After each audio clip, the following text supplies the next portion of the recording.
Tiada unsur sabotaj maupun khianat. Sebaliknya, laporan siasatan mendedahkan keadaan tanah tidak stabil di bawah permukaan paip menyebabkan letupan paip gas di Putra Heights April lalu. Faktor itu juga penyebab berlaku pergerakan paip gas sebelum ia bocor dan terbakar. Dapatan itu didedahkan pada sidang media laporan siasatan insiden kebakaran Putra Heights di Shah Alam petang tadi. Siasatan Jabatan Keselamatan dan Kesihatan Pekerjaan JKKP mendapati paip gas bertekanan tinggi memenuhi semua spesifikasi teknikal.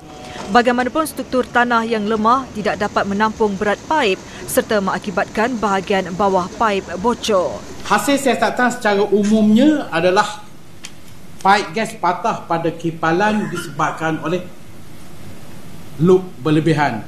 Dia pembentukan tarikan disebabkan oleh pergerakan siklik loop yang lama. Laporan turut merumuskan tiada aktiviti di permukaan tanah boleh dikaitkan dengan insiden itu.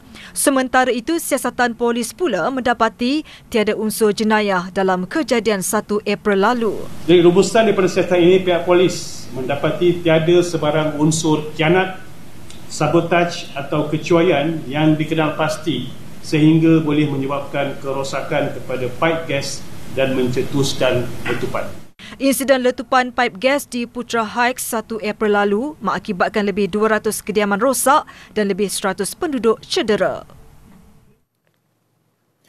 Sementara itu, Petronas mengenal pasti bahagian lain dalam rangkaian saluran paip gasnya yang mungkin menghadapi masalah yang sama seperti di Putra Heights. Sehubungan itu, Jabatan Keselamatan dan Kesihatan Pekerjaan JKKP berbincang dengan Petronas mengenai tindakan yang perlu diambil.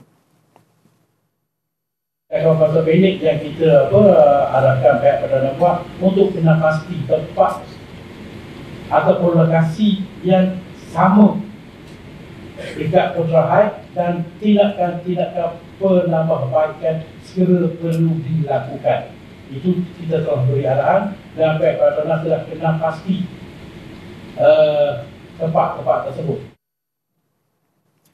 Pasukan penyiasat menyimpulkan faktor persekitaran di bawah permukaan tanah merupakan punca utama paip tersebut gagal dan pergeseran logam paip gas kemudian mencetuskan api yang meledak.